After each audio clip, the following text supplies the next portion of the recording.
Meus queridos irmãos, abra comigo a palavra do Senhor para esta passagem que se encontra na carta do apóstolo Paulo aos Filipenses. Eu abro no capítulo de número 4 e gostaria de ler apenas um versículo. Esta porção das Escrituras, espero que você tenha a sua cópia em mãos. Queremos seguir pela palavra do Senhor.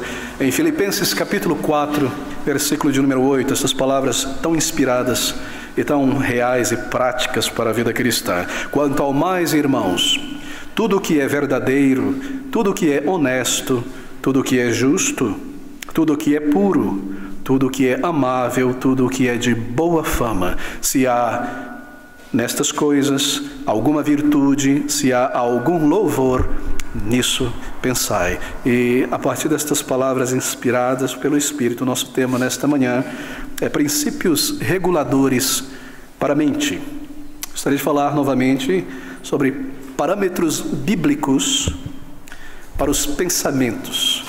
Parâmetros bíblicos para o meditar, o imaginar, a memória, a vida dos pensamentos, a vida da alma. É muito interessante porque conforme nós seguimos os dias, as semanas, milhões de pensamentos se levantam, de alguma maneira, se formam em nós. Trilhões de ideias são organizadas pela memória e pelas impressões, que nós temos. Um turbilhão de informações, são impressões, são cenas que entram em nossa mente, que geram ideias, que cristalizam memórias, que alimentam a imaginação e que formam o nosso pensar cotidiano, diário, a cada dia, isto é. Mas veja, muitas vezes estes pensamentos, estas impressões, elas entram em nós sem qualquer parâmetro, sem qualquer norma reguladora.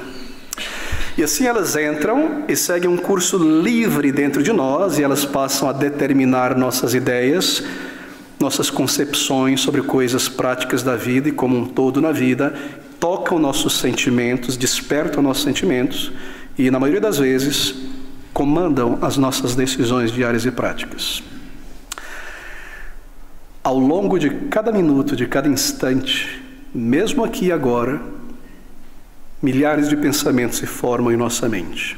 Nós seguimos por cada dia da semana interagindo com tantas coisas, informações, impressões, que criam, organizam ideias, pensamentos, impressões dentro de nós. E estas coisas muitas vezes estão entrando e sendo recebidas sem qualquer parâmetro que regule, que filtre esses pensamentos. Veja, antes da conversão, nós não tínhamos qualquer parâmetro firme que regulasse nossos pensamentos e sentimentos. A vida do nosso pensamento era amoral, porque ninguém podia ouvir, nem ver, não havia princípios morais muitas vezes dentro de nós. Nós poderíamos pensar, imaginar e considerar todo tipo de coisa contrária a todos os mandamentos de Deus e não sentíamos absolutamente nada ao lidar com isso. Conforme nós recebíamos informações, nós processávamos essas informações, animávamos elas, colocávamos em movimento, em processo, sem nenhuma restrição, sem nenhum critério. E estas coisas dirigiam o nosso sentimento e dirigiam as nossas ações. E não havia lei alguma ali. Não havia juiz, não havia inspetor, porque nós não conhecíamos o Deus vivo. Não havia em nós, não tinha ocorrido ainda aquela mudança que nós chamamos de regeneração da alma na conversão, nem o Espírito Santo de Deus habitava em nós, ele não estava em nós como está agora. Assim, a nossa alma, a nossa mente era como uma casa sem portas, sem janelas, onde tudo entrava, passando por todos os cômodos, abrindo todas as gavetas, influenciando tudo em nós. Certo? Nós éramos movidos. Além do mais, havia o estalo de Satanás que determinava a nossa direção e a nossa ação conforme a sua agenda.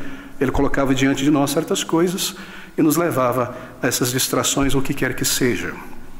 Mas na conversão, e esta é uma das obras gloriosas do Espírito na conversão, e mostra que conversão não é meramente consentir com a mensagem do Evangelho, aceitar intelectualmente uma verdade ou um ato físico. Na conversão, nós recebemos, operou-se em nós pelo Espírito a regeneração. Eu não preciso explicar o sentido da palavra regeneração. Nós somos regenerados, transformados e recebemos pelo Espírito um novo pensar, um novo princípio, um novo sentir também.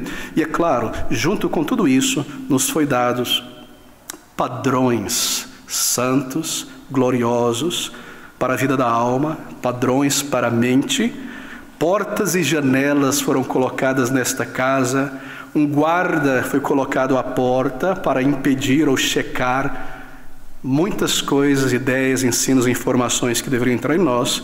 E assim nós recebemos da parte de Deus, isso é maravilhoso, princípios reguladores para a vida dos nossos pensamentos, para a vida da alma. E esse texto, inspirado por Deus e colocado aqui para nós, é um desses textos da palavra de Deus que trazem os princípios que devem regular a vida interna dos nossos pensamentos. Aquilo que nós somos de fato acontece aqui em nossos pensamentos. Princípios que regulam a vida dos pensamentos, sua meditação, sua imaginação. Ouça essas palavras então e você perceberá. Quanto ao mais, irmãos, tudo o que é verdadeiro, tudo o que é honesto, tudo o que é justo, tudo o que é puro, tudo o que é amável, tudo o que é de boa fama, se há em alguma coisa virtude, se há algum louvor, nisso pensai. Bem, esse é um daqueles textos da palavra de Deus que nos acompanham ao longo de toda a nossa vida cristã. Há certos textos na palavra de Deus que nós carregamos conosco, devemos carregar. E esse é um dos textos que nos acompanham a cada dia da vida cristã. Por quê? Porque ele regula não só a vida dos pensamentos, mas muitas áreas da vida cristã. A conduta, por exemplo, o relacionamento mais próximo no casamento ou também entre pais e filhos, esses princípios regulam nossa conduta. Mas veja, o nosso tema, você já deve ter percebido, é santificação. E a batalha inicial por santificação, ela acontece na mente. Ela começa aqui, porque a mente é o palácio da alma. A mente é o altar onde nós colocamos o nosso sacrifício de louvor, pensamentos dirigidos, palavras dirigidas ao Senhor. Assim, a verdadeira batalha por uma santificação real começa na mente. Você sabe, é muito comum falarmos sobre a santificação do corpo, não é verdade? Me parece que a maior ênfase nos púlpitos é a santificação do corpo. E é necessário. Todavia, eu penso que é muito mais eficaz se nós considerarmos também, juntamente, o início de todas as coisas, a fonte das ações, das palavras, que é a mente, os pensamentos.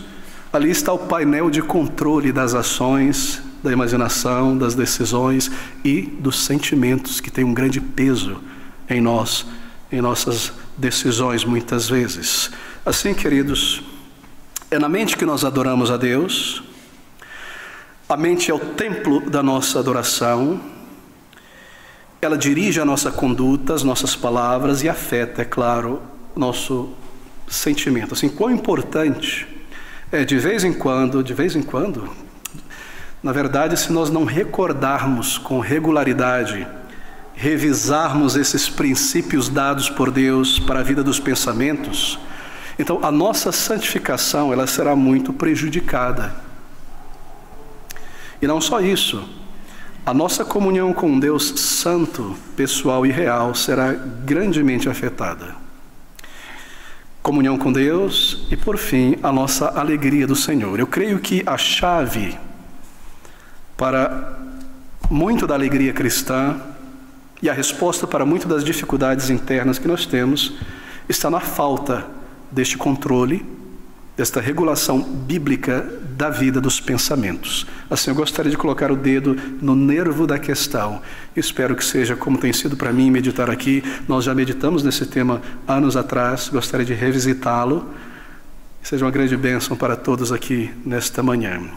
Queridos, se Satanás consegue ter algum controle da nossa mente, não no sentido de possessão, obviamente, mas por sugestões, ideias. Se ele tem um controle do painel de controle deste grande avião, então ele nos conduz, às vezes, sem percebermos, na direção em que ele deseja. Ele é muitas vezes como um hacker, não é? Ali está você fazendo tudo, imagina que está no controle de todas as coisas, mas você está sendo guiado em certa direção.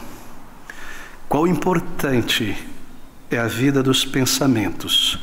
Bem, nós temos aqui nesse texto da Palavra de Deus 8 palavras, 8 termos, que são normas para a santificação da vida dos pensamentos. 8 termos estão aqui.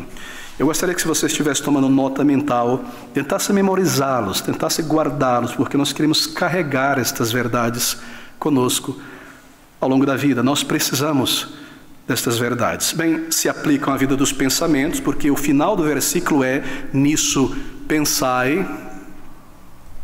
O final do versículo é: nisso pensai. Assim, isso se refere ao painel de controle da alma, a vida dos pensamentos, certo? Então, nós estamos falando sobre santificação que inicia na mente. E o primeiro da lista, isto é um filtro aqui para nós, e o primeiro da lista está aqui logo no início do versículo de número 8. Quanto ao mais, irmãos, observe, primeira palavra, tudo o que é verdadeiro, por ir lá para o final, nisso pensai. Cada um desses termos se aplica a essa declaração. Tudo que é verdadeiro, nisso pensai. Tudo que é honesto, nisto pensai. Tudo que é justo, puro, amável, de boa fama, virtude, nisso pensai. Mas veja, deixe-me declarar algo aqui importante para que a gente não caia em uma pequena armadilha. Paulo não está nos dando uma frase, ele não está nos dando um pensamento positivo para me ficar pensando nessa frase, nessa declaração, certo? Nada disso. Nós estamos lidando com a palavra de Deus, não com misticismo, pensamento positivo.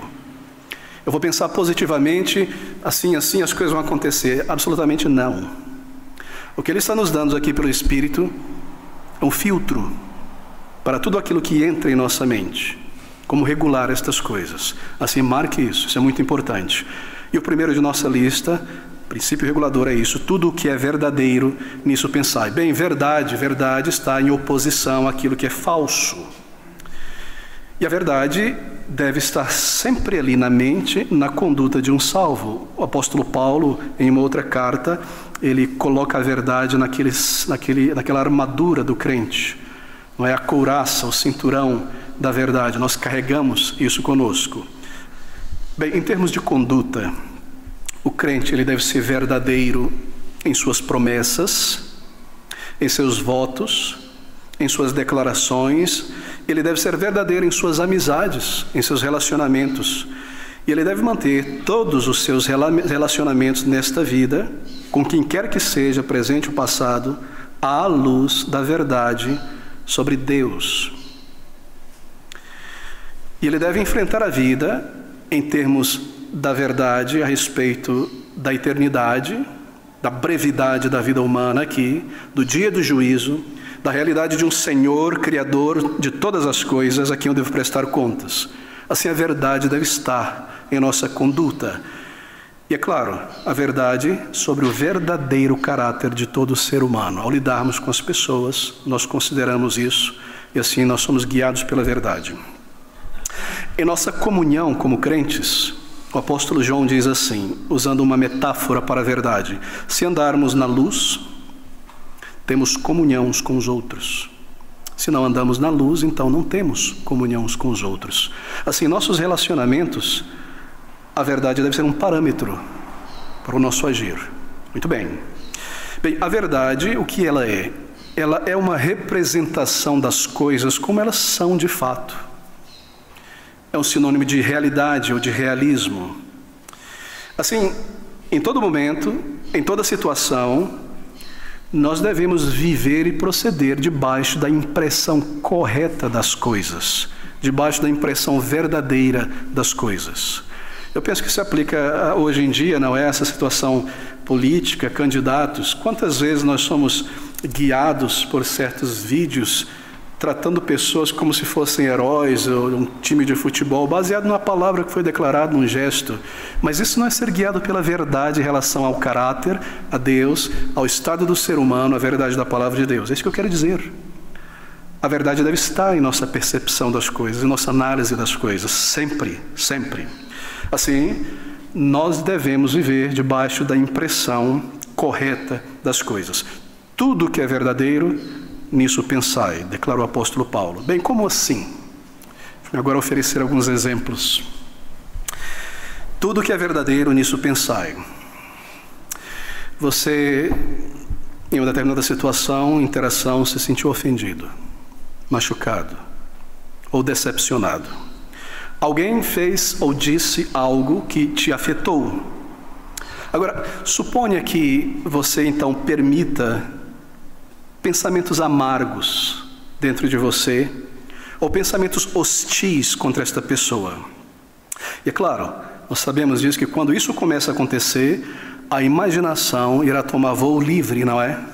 E ampliar e criar uma grande história. E o que as pessoas fizeram ou disseram contra nós, então, se torna muito pior em nossos sentimentos. Agora, no momento em como um crente regenerado, você para agora para considerar essa situação de maneira sóbria, talvez você chegue à conclusão que a situação não é nem um terço do que realmente aconteceu. E você mesmo vem a descobrir, a perceber nesta tua análise, que talvez, possivelmente, você também tem uma parte de culpa na causa do problema. Talvez por uma falta de consideração, talvez por negligência, talvez por falta de atenção, ou falta de boa vontade, ou orgulho, ou por falar o que não deveria falar. Mas você se permitiu, então, muitas horas, ou dias talvez, com pensamentos amargos, contaminando as tuas afeições, pensamentos hostis contra outra pessoa, contra um irmão, uma irmã, e veja o que aconteceu. Isso naturalmente te impediu de orar de maneira real ao Senhor, de adorar ao Senhor, ou de testemunhar de Cristo. Você não consegue fazer essas coisas corretamente quando você alimenta sentimentos amargos ou hostis. Mas por que isso aconteceu é a pergunta. Bem, porque simplesmente eu não parei, não tomei as rédeas do sentimento que estavam me guiando em minhas mãos e fiz a seguinte pergunta: é isso verdadeiro? Isso é verdade? A figura que eu estou pintando aqui sobre a situação é verdadeira? Ou eu permiti que o orgulho ferido, a amargura alimentasse a minha mente? Tudo que é verdadeiro, nisso pensai. Essa é uma aplicação deste exemplo. É um parâmetro, ele regula o meu pensamento sobre esta situação. É verdadeiro isso? Será que eu não estiquei demais, não aumentei, não caricaturei demais? Eu tenho alguma parte nisso? Exemplo 2. Bem, talvez você esteja dado, e isso acontece com todos nós, a sonharmos um pouco acordado. Bem, a imaginação é uma faculdade da alma, não é verdade? A imaginação é necessária. A imaginação é tão necessária que ela nos permite organizar ideias em uma história, às vezes. Isso firma-se na memória. Assim, a imaginação não é algo errado, que deve ser descontrolado. Ela é verdadeira, ela é necessária. Mas digamos que na sua imaginação você se entregue a sonhar acordado. E neste sonhar acordado, que pode ser muito inocente, que pode ser sem alguma dificuldade, sem algum enredo ruim, você comece a fantasiar as coisas com muita frequência. E se você é conduzido pela imaginação por muito tempo, veja, é a mente, o pensamento racional que deve conduzir a análise das coisas. Mas se a imaginação toma lugar e é ela que passa a controlar as coisas por muito, muito tempo, e embora não haja nada de errado com a imaginação, podem ser imaginações limpas, saudáveis, há algo de errado ali, em certo sentido. Veja, nós tendemos a fazer isso, estou dando aqui exemplos. Nós tendemos a fazer isso quando nós temos um tempo livre, não é? Ou viajando, ou sentado no metrô. A imaginação tende a tomar conta, mas ela começa a fantasiar certas coisas. E de repente nós construímos uma grande ficção nos pensamentos, uma novela na mente, um filme mental, E essa situação você começa a desenvolvê-la, não é? A história começa a ser desenvolvida em teu pensamento, mas há um problema aí. Para que você identificou esse problema, ela não é verdadeira. É uma ficção. Parece inocente, até aí tudo bem. Mas o diabo garantirá que a pessoa imaginando todas essas coisas esteja ela no centro do palco, como o ator principal, a atriz principal nessa história. Talvez triunfando de algum modo sobre outras pessoas, recebendo atenção, recebendo aplausos, recebendo admiração pela maneira como se veste, pelo que fez, pelo que fala. Mas obviamente tudo isso aí é uma ficção, construída pela imaginação. Mas uma ficção que se torna um terreno muito fértil para o orgulho ou para a cobiça. E aqui estou eu, triunfante pelos meus méritos, pela minha capacidade, esforço, dirigindo o meu iate, ou do meu avião particular, ou cercado de coisas maravilhosas. Isso se torna um terreno fértil para a cobiça. A cobiça pode tomar lugar. E como um crente em Jesus, alguém que foi regenerado pelo Espírito Santo de Deus, você deve tomar cuidado que a mente não seja infectada por esse tipo de coisa. Sonhar acordado sobre sucesso. Como eu vou aparecer aos olhos das pessoas? Como eu vou mobiliar a minha mansão? Há cobiça entrando na mente, há orgulho, para não mencionar coisas poluídas. Bem, nós devemos manter a nossa mente limpa dessas coisas e não vagar descontrolado pela imaginação através destas coisas. E a maneira de fazer isso, aqui está o remédio. É na hora que você despertar ali naquela imaginação, peraí, estou imaginando, você fazer a seguinte pergunta: é isso verdadeiro?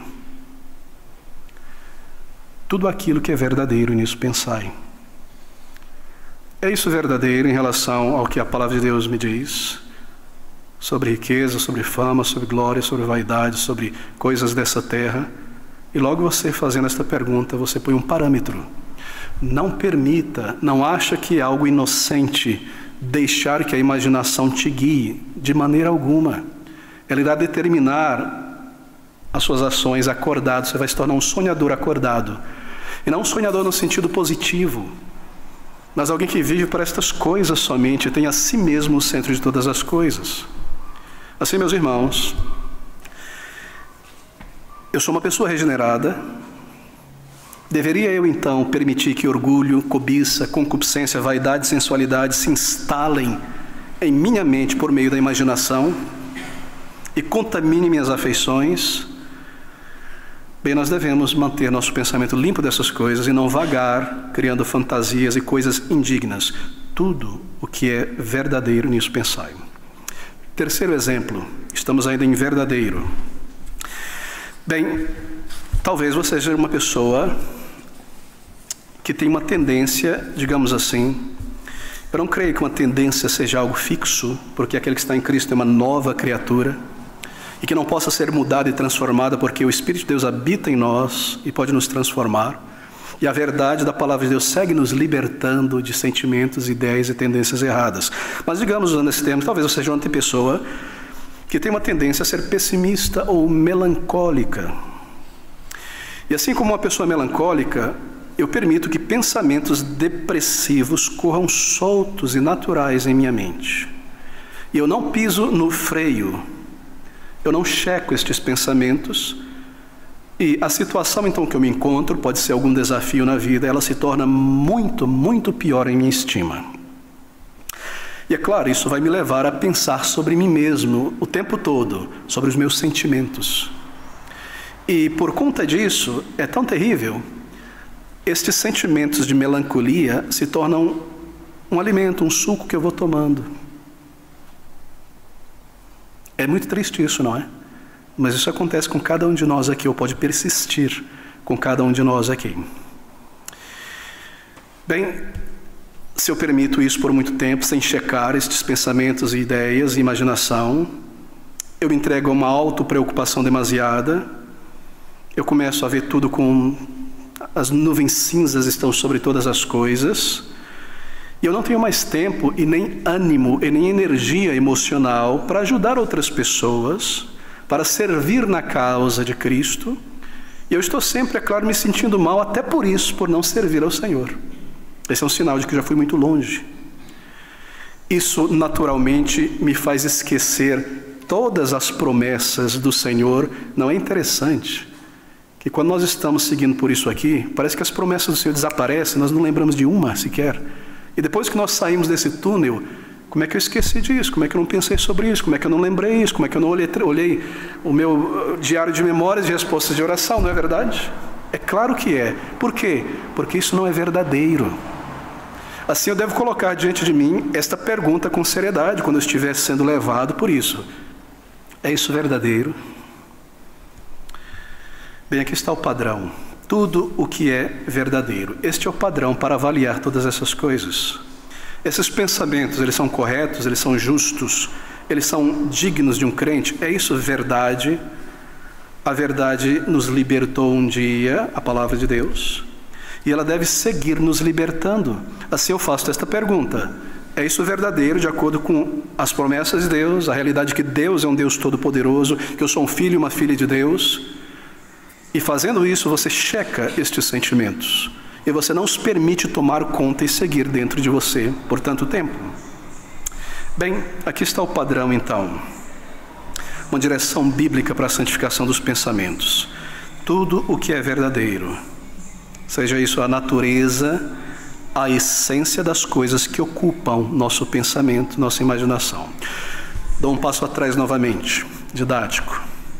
Não considere a vida dos pensamentos como algo inocente, sem consequência. É o contrário.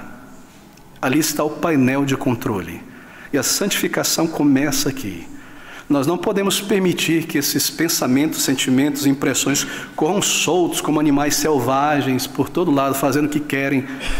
Nós não podemos permitir isso, queridos irmãos. Bem, a nossa segunda palavra, o segundo termo, parâmetro está aqui na sequência. Quanto ao mais, irmãos, tudo o que é verdadeiro, tudo o que é honesto. No grego, traz a ideia de que aquilo que é digno de honra. Grego é a língua original do Novo Testamento. Assim, a palavra traduzida honesto se refere a algo que é digno de honra, que possui uma reputação honrável, que é algo de peso, algo sério. Bem, em uma sociedade como a nossa, na geração em que nós estamos vivos aqui, todos nós, independente da idade, a nossa geração, a nossa sociedade é caracterizada por frivolidade, por vulgaridade, por baixezas. Há um termo utilizado que reúne todos esses três termos. Zoeira é o termo do momento. Nossa sociedade é caracterizada por isso. E uma sociedade assim, tudo aquilo que é digno de honra merece, para um crente, grande consideração. Tudo que é honesto. Bem, aqui está então um exemplo da aplicação desse termo, tudo que é honesto. Nós estamos falando, é claro, sobre a santificação da vida dos pensamentos. Em meus pensamentos, sobre o que eu estou pensando? Bem, eu não estou sonhando acordado, não é o caso. Eu estou pensando sobre coisas reais agora. Mas é sobre o quê? Será que esses pensamentos são coisas triviais, besteiras, indignas, zoeiras, coisas dessa natureza? Irmãos, o padrão aqui é: pense sobre coisas dignas da sua atenção. Honesto significa correto, digno, honroso. E se você é um filho de Deus, e esse é um termo real na Bíblia, um filho do Rei dos Reis e Senhor do Senhor, os seus pensamentos não devem ser pensamentos de plebeus, espiritualmente falando. Tolices, chacotas, chocarrices, coisas dessa natureza. Espera-se de você maturidade nos pensamentos. Espera-se de mim que meus pensamentos sejam construtivos. Assim, tudo o que é honesto, nisso pensai. Deixe a frivolidade, deixe essas coisas de lado, substitua. Você tem uma tendência a isso? amadureça nessa questão. Não veja isso como algo inocente. Terceiro, quanto ao mais, irmãos, tudo o que é justo, que palavra poderosa, correto, razoável, nos pensamentos, nos relacionamentos, dando a cada um aquilo que é justo. Exemplo. Bem, você pensa, analisa e avalia as coisas de maneira equilibrada. Isto é, ao pensar sobre alguém ou sobre uma igreja local, por exemplo, você observa e registra que aquela pessoa, aquele amigo, aquele irmão, ele e ela faz certas coisas inadequadas. Você observou isso? Talvez seja o seu comportamento, sua maneira de se portar, ou o que quer que seja.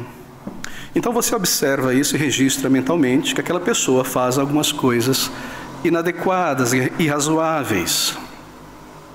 Mas será que você também observa que aquela pessoa tem bons aspectos? E que aquela pessoa faz muitas coisas boas? E que ela colabora muito? Será que a sua avaliação desta igreja, desta pessoa, deste irmão é justa? Mesmo que haja algo negativo a ser notado. Veja, ao conversar com alguns pastores aqui em outros países, nós observamos que esta é a causa de crentes no Senhor Jesus Cristo abandonarem igrejas locais. Se eu te mostrar esta parede que está atrás de mim como um papel A4 branco, você não nota nada, não é? Mas se eu fizer um pontinho aqui, toda a tua atenção será voltada para aquele pontinho, não é? Você esquece todo o restante, não é verdade? É justo isso? Eu estou dissatisfeito com esta igreja local, por isso. Então, barriga cheia, pé na areia. É justo isso? Eu tenho minhas posições doutrinárias e a igreja também, e são as mesmas. Mas elas não foram implementadas ainda. Então eu vou me embora daqui. É justo isso? Eu observo certas coisas negativas no pastor, e há muitas. Converse com a esposa dele. Eu me esqueço o restante. Então, benção e tchau. Ou melhor, tchau apenas, sem bênção. Eu estou numa igreja que se esforça para ser uma igreja bíblica. E eu sirvo a Cristo porque a igreja é de Cristo. Mas de repente eu cansei de ver o corte de cabelo do pastor. Então eu desapareço. Mas espera aí. E a nossa amizade de tantos anos? Não foi nada? É justo isso? E a obra que eu estava servindo? Estou deixando a igreja. Não, você não deixou, você abandonou. Saiu do posto. Ninguém tomou teu lugar. Não deu notícia no trabalho, você não faria isso. Você não quer perder justa causa? Mas diante de Deus, você não tem trabalhador na obra. Estou cansado. É justo isso? Eu tenho certas posições contrárias a este irmão, a esta irmã. Então eu vou me embora, não vou nem comunicar, conversar e esperar. Queridos irmãos, eu estou falando de coisas só de nossa congregação, não. Isso acontece aqui. Mas de muitas igrejas, com muitos pastores, você tem essa tendência a observar certas coisas. E olha que eu não estou falando sobre subterfúgios por trás de desculpas. Mas nós estamos aqui como pecadores regenerados, andando juntos, crescendo juntos. E de repente eu noto alguma dificuldade. Mas eu me esqueço, não é, de outras coisas. Qual é o remédio para isso, meus irmãos? Tudo o que é justo, nisso pensai. Mais um exemplo, aplicado a atividades, por exemplo. Eu vejo isso acontecer entre jovens e em casais recém-casados, muito, mas todos nós estamos suscetíveis a isso. Pense sobre o lazer, pense sobre esporte. Bem, você tira algum tempo para o lazer e para o esporte? Espero que sim, isso é muito bom. Deve dar alguma atenção à saúde e ao corpo.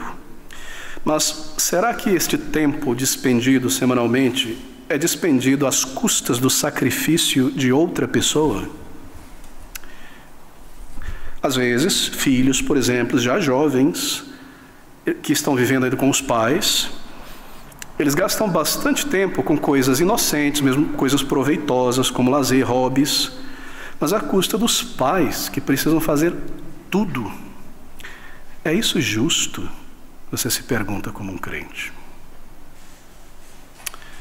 Em toda igreja há pessoas que estão servindo, contribuindo, mas há outras que podem estar tornando o trabalho destas pessoas que estão servindo e contribuindo mais pesado, porque elas não colaboram, não contribuem, não usam os dons que receberam do Senhor.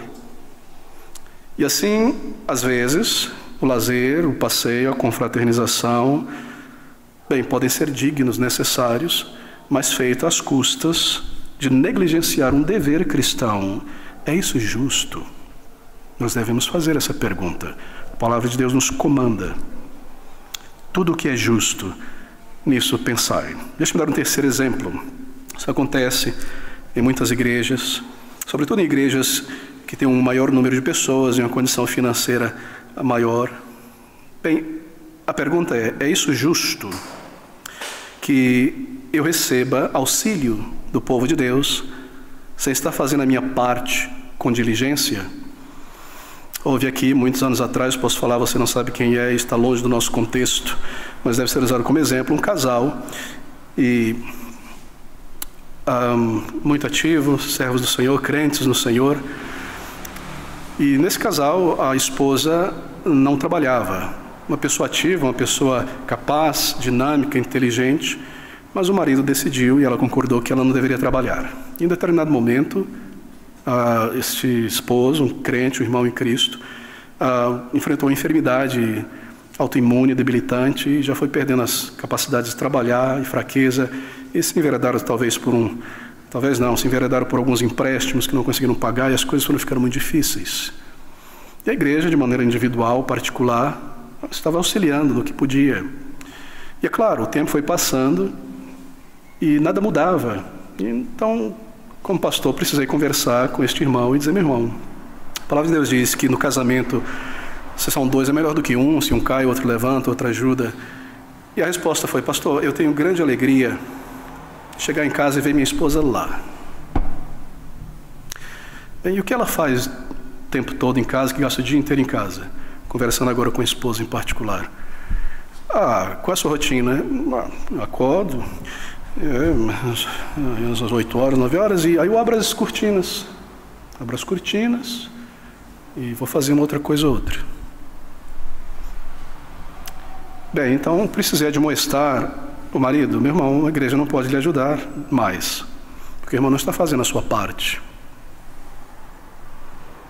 É como se você tivesse uma casa, uma propriedade, bens e uma empresa, e tudo foi por água abaixo, e você naturalmente tem que vender isso, vender aquilo, e você de repente se vê morando aí numa tenda, mas você decidiu que aquela Ferrari, você não vai se livrar dela, vai ficar ali.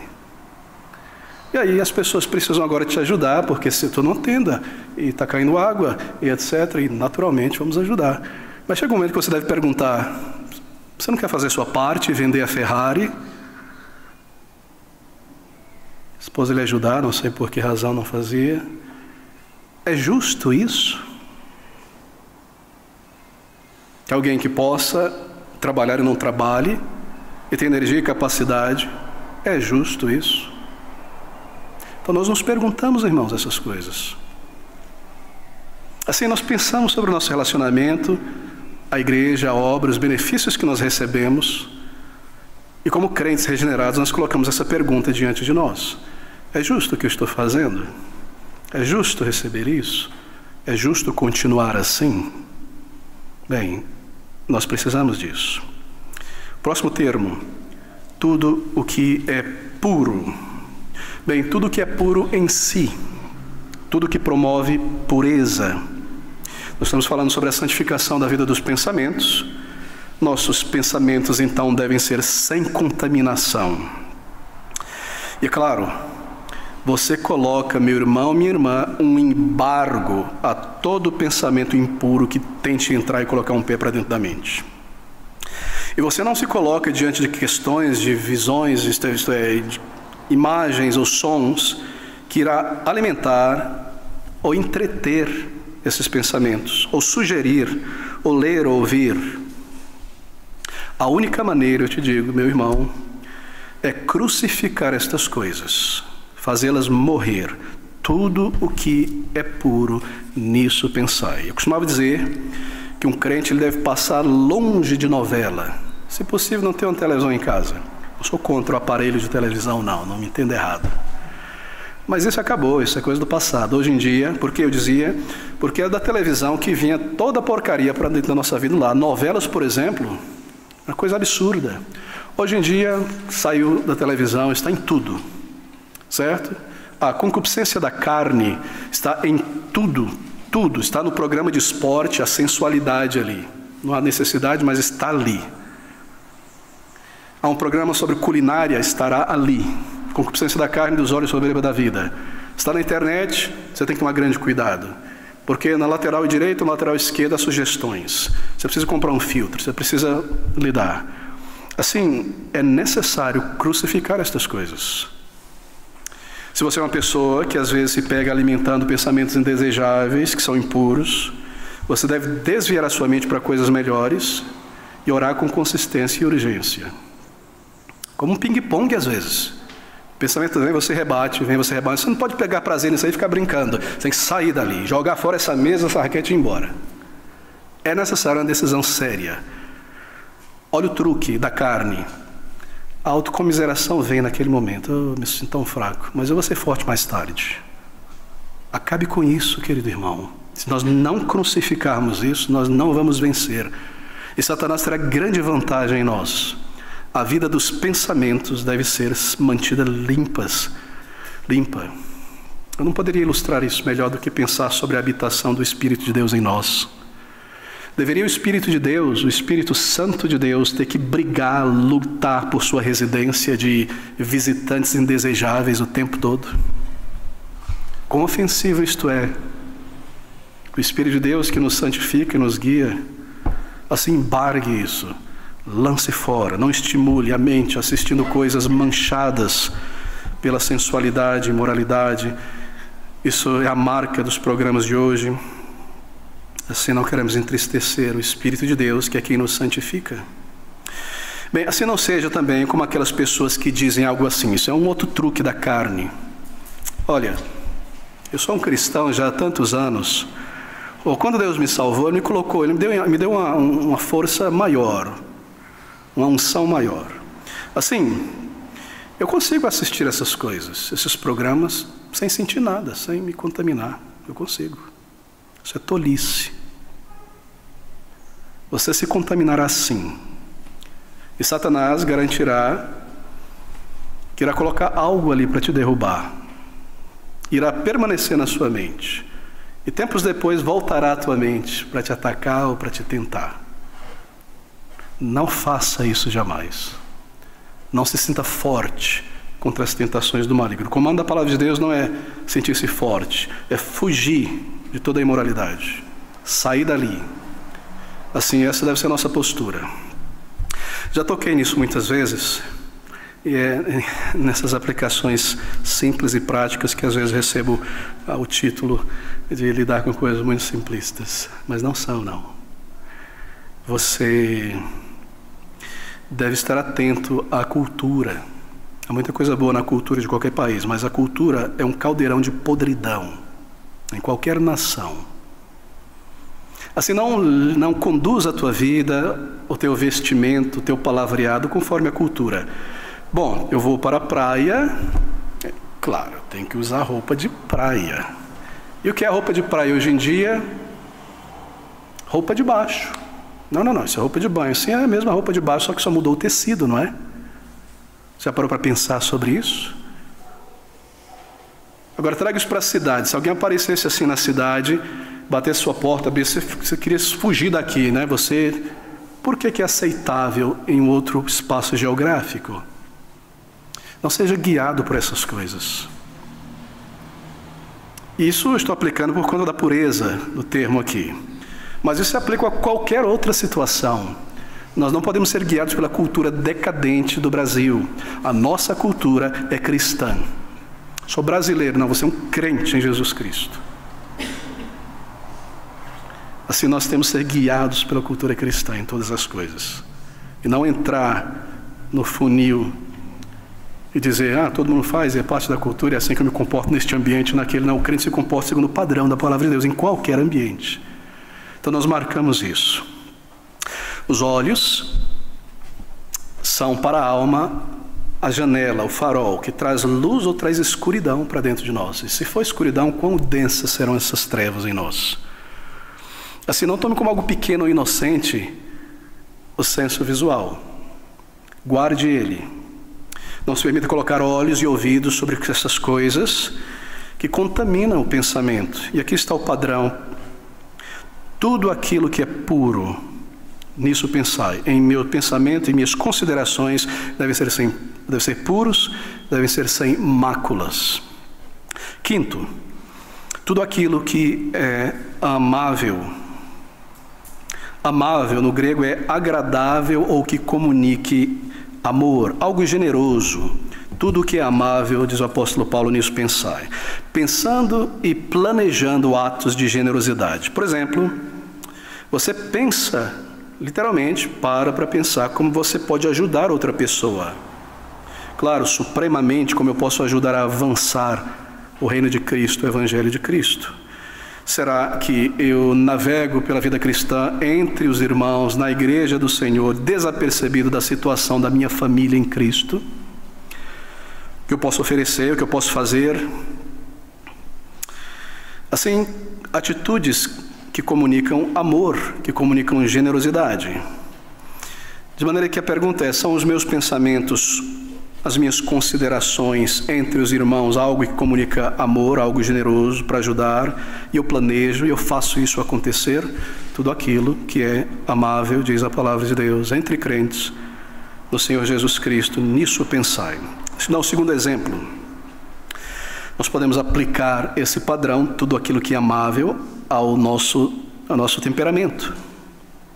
Um temperamento que comunique amor, um temperamento que comunique graça. Você é um crente azedo,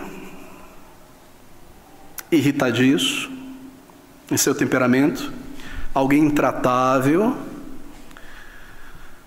Eu creio que não há maior dano para a causa do evangelho do que um crente com um temperamento azedo, irritadiço, amargo. Uma pessoa sempre pronta a se irritar. Coisa absurda, terrível. Uma pessoa que não se importa em publicar diante de todo mundo o seu mau temperamento. Um crente que se comporta assim está fazendo maior dano ao reino de Deus do que bem. Tudo aquilo que é amável, irmãos, tudo aquilo que é agradável, que comunique amor, que comunique generosidade, o parâmetro para a nossa conduta e o parâmetro para o nosso pensamento aqui. E por fim, tudo que é de boa fama. No grego, boa fama é aquilo que possui uma boa reputação nos pensamentos. Bom, deixa-me ilustrar da seguinte maneira, aqui estamos todos nós. Se houvesse aqui uma mesa de jurados invisível, observando o nosso pensamento, olhando para dentro da minha mente, por um certo período, se houvesse aqui uma banca de jurados, olhando para dentro da minha mente, julgando, observando meus pensamentos, todos eles na banca deveriam dar a mesma nota, deveriam concordar que aquele período que eles me observaram, pensando, imaginando o que quer que fosse, foi momentos bons, pensamentos proveitosos, e todos eles concordariam com isso e pudessem ver meus pensamentos. tudo que é de boa fama.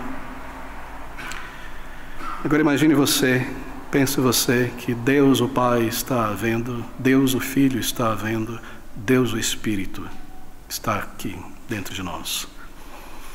Mas infelizmente, muitas vezes esses jurados, ao ver os nossos pensamentos, talvez eles tenham que se perguntar, olhando um para o outro, por que ela está pensando sobre essas coisas?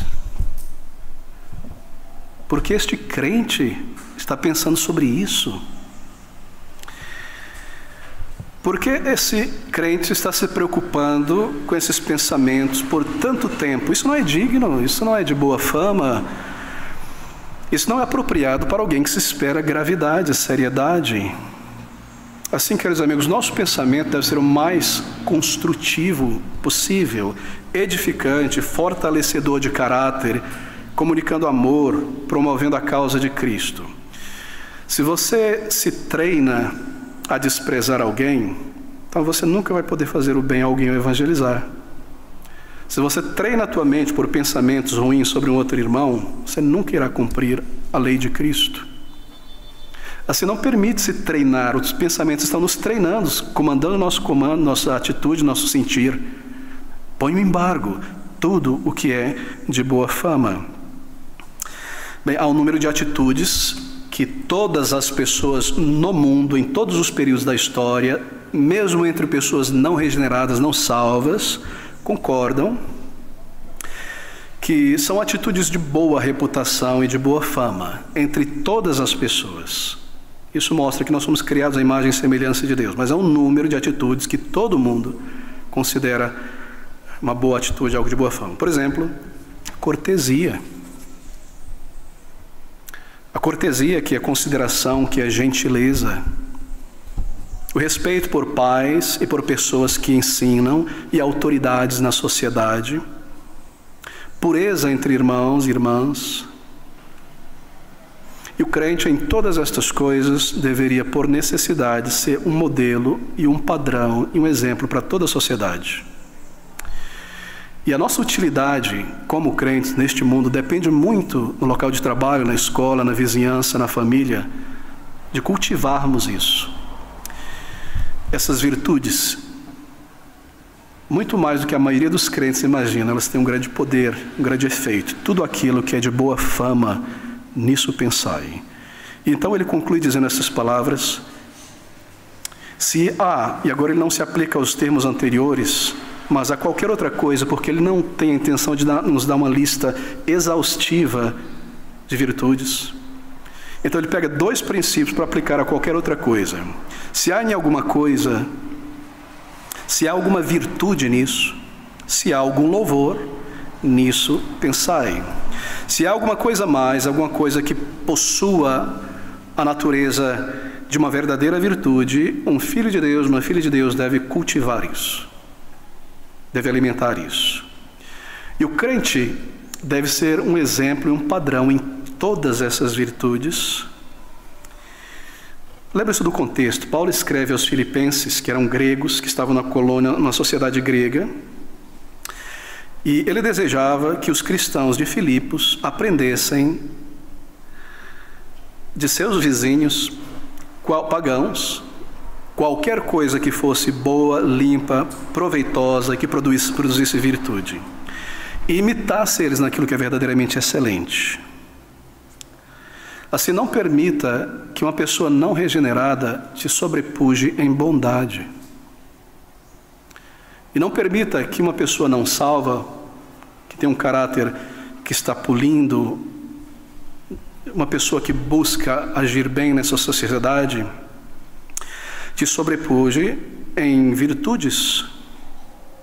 Porque nós fomos regenerados pelo Espírito, temos o Espírito e temos os padrões reguladores da mente e da conduta. Nós não podemos permitir que uma pessoa sem o Espírito nos sobrepuje nessas virtudes. Não é questão de fazer para os outros ver, mas nós não podemos ficar para trás. Seria uma grande vergonha. Bem, eu devo concluir. Nós ouvimos e falamos muito sobre guardar o corpo limpo, quase nada sobre os pensamentos. Mas tudo começa aqui. Se há alguma virtude, nisso pensai. Nós não nascemos com virtude. Elas devem ser desenvolvidas. Pedro diz, você tem fé, você é salvo, regenerado, está ali a fé. Mas está faltando muitas coisas. Adicione a fé, a ela adicione a virtude. Havia lá em Goiânia, antigamente, uns 30 anos atrás, um programa, e é muito católica a sociedade, e no final ele fazia uma gracinha, que era católica antiga, pegava uma arrudazinha e despedia o programa, Deus lhe põe a virtude. Fazia isso. Porque ela não está em nós, ela deve ser desenvolvida. E será que como crentes nós vamos perder para uma pessoa não regenerada? Oh, meus irmãos, nós não podemos. Se algum louvor, se alguma virtude, seja objeto de sua atenção, cuidado, estudo e prática. Como pensar? Eu preciso concluir, trazer instruções para aplicar isso aqui. Senão nós não seríamos puritanos, não é? Primeiro, algumas orientações práticas no auxílio da santificação da vida dos pensamentos. Tenha claro em tua mente, tenha claro, certo, definido, o que são pensamentos maus, o que são pensamentos ruins. Muitas vezes, porque nós não definimos essas coisas, nós permitimos elas meio que se infiltrar em nós. Isso é um truque da carne também. Assim, quais são esses pensamentos maus? São exatamente pensamentos contrários à nossa lista. Tudo que é falso, tudo que é desonesto, tudo que é injusto, indigno, impuro, sensual, egocêntrico, vaidoso, coisas que não possuem virtude alguma, coisas que não possuem louvor alguma, nisso não pensai. E esse é um padrão para nós e para os nossos filhos conforme criamos. É entretenimento, vou deixar entretenimento. Há alguma virtude nisso? Há algum louvor nisso? Então não coloque diante do teu filho, nem pense, nem se alimenta. Não existe absolutamente nada neutro em termos de padrões. Então, primeiro, tenha claro em tua mente o que são maus pensamentos. 2, mantenha-se distante daqueles objetos e situações que servem de combustível para os pensamentos maus. Lembre-se sempre que são os sentidos que alimentam a alma. A própria ciência sabe disso. Embora não reconheça a alma, ela diz que os pensamentos se formam no cérebro, através dos neurônios dos sensos, olho, ouvido, que levam essas informações por sinapses aos neurônios do cérebro, e ali os pensamentos se formam. Eu tenho um input, eu tenho uma informação, o neurônio traz, e aqui essas coisas se formam. Assim, não coloque, obviamente, diante de você essas informações, essas imagens que irão promover pensamentos errados, maus. Não faça isso. Não se permita ouvir músicas e ler coisas sujas, vulgares, dúbias, estranhas. 3, se você for tomado por alguma paixão desordenada, ira, melancolia, autocomiseração ou sensualidade, logo no início lance fora este pensamento. Não permita que ele dê o segundo passo dentro da tua mente, porque não permita que ele se estabeleça. Você consegue resistir esse tipo de assédio melhor logo na entrada. Faça isso. Confie no Senhor, ore ao Senhor e faça isso logo no início. 4, se você descobrir algum pensamento vão, pecaminoso, que continua a retornar, então não se entregue ao temor, não se entregue ao desencorajamento, porque é uma estratégia de Satanás aí. E o objetivo dele, é claro, é nos tornar insensíveis ao pecado no pensamento, pela prática desses pecados na mente. Assim, resista, não se entregue ao desânimo, ao desespero. Lembre-se que o inimigo de nossas almas também opera. E ele é mais astuto do que nós. Ele vai operar no painel de controle, vai tentar lançar esses pensamentos, voltar a nossa mente para essas coisas. Agora, ele tenta fazer isso, mas quando ele falha, o que ele faz? Ele tenta nos empurrar ao contrário, para a melancolia, para o desencorajamento. De novo, eu estou pensando nisso. Mas renove então em tua mente a palavra do Senhor, as promessas do Senhor.